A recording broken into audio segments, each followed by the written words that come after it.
राधे राधे दोस्तों, आप सभी को मेरा प्यार भरा नमस्कार। दोस्त, आज मैं इस पौधा के बारे में बताने जा रही हूँ। क्या इस पौधा को आप पहचानते हैं? तो आप अगर हाँ तो आप बतला कि इस पौधा को हम लोग क्या कहते हैं। मैं बताती हूँ। इस पौधा को हम लोग आक कहते हैं, अकवन कहते हैं, मदार कहते हैं। ऐसे तो देहाती भाषा में, घरेलू भाषा में इसको अकवन ही कहते हैं। दोस्त, अकवन दो तरह का होता है।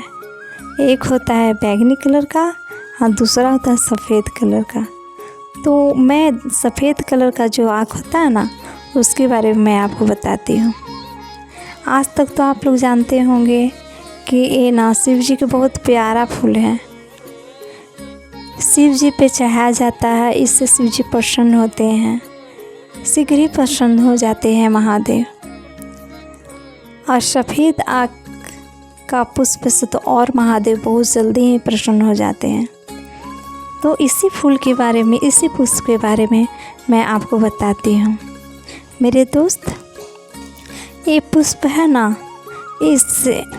इसका पौधा 10 से 12 साल पुराना जो पौधा हो गया है, उसमें साक्षात गणेश भगवान का वास होता है।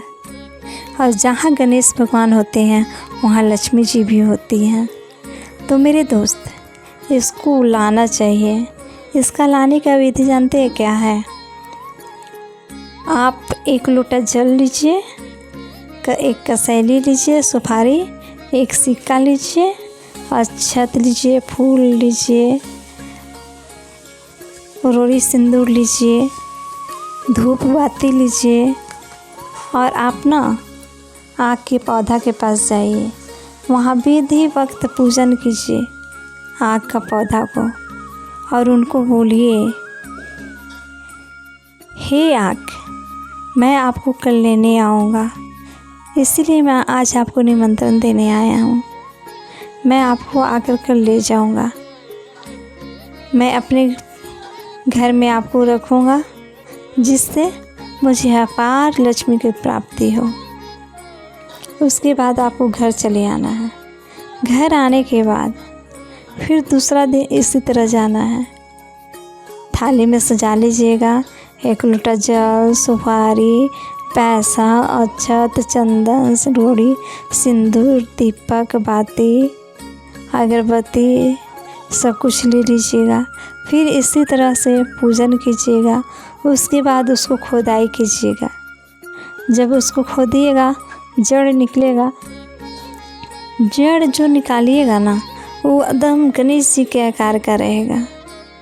उसके बाद खोद करके गणेश उसको ले आइए अपने घर लाने के बाद उसको बहुत अच्छा से सफाई कीजिए। साफ़ करने के बाद उसको पूजा घर में रखिए। पूजा घर में रख कर के जिस तरह देवी देवता का पूजा किया जाता है, उसी तरह इसको पूजा करना है, क्योंकि इसमें साक्षात गणेश भगवान का वास होता है। गणेश भगवान, लक्ष्मी माँ साक्षात विराजमान होती है। सफ़ेद आँख में खास करके गणेश जी के लिए। आप तो जानते हैं प्रथम पूज्य गणेश जी हैं। गणेश जी के बिना कुछ भी नहीं होता है। इनका वरदान ही शिव जी दिए हैं कि सबसे पहले तुम्हारी पूजा हो। जब महादेव ही गणेश जी को दिए हैं आशीर्वाद, तो आप सोच ही सकते हैं कितने महान हैं। और हम लोग उनका पूजन करेंगे। देखिए, मुहूर्त बनाकर नहीं करना है। मुहूर्त का देखिए उसको विसर्जन करना पड़ता है, लेकिन इसको लाइएगा ना तो इसको विसर्जन करने की आवश्यकता नहीं रहेगा। ये हमेशा के लिए आपके यहाँ विराजमान हो जाएंगे। इस गणेश जी में रिद्धि सिद्धि शुभ लाभ सभी के साथ में ये विराजमान होंगे। और लक्ष्मी जी तो साक्षात रहेगी ही, इसमें कोई संशय वाला बात ही नहीं है। इसीलिए दोस्त मैं कहती हूँ, आपको अगर ये पौधा मिल जाए सफ़ेद आग का और वो 10-12 साल पुराना हो, तो उसको जड़ को निकाल करके अपने घर लाइए, उसको स्थापित कीजिए गणेश जी के रूप में और उनका पूजन कीजिए। आप जो भी सोचेंगे ना, सारा काम आपका पूर्ण होते जाएगा, किसी प्रकार का कोई बाधा नहीं आएगा। इसलिए मेरे दोस्त, आपको अगर मिले तो ज़रूर से ज़रूर लाइए अपने घर में और इसको पूजन कीजिए। पूजन विधि तो आप जानते ही हैं, किस तरह से लाना है, कैसे स्थापित करना है, बस उसी तरह लाइए और अपने घर में स्थापित कीजिए। अब मैं अगले एपिसोड में मिलूँगी, तब तक के लिए अलविदा। राधे राधे, राधे राधे दोस्तों।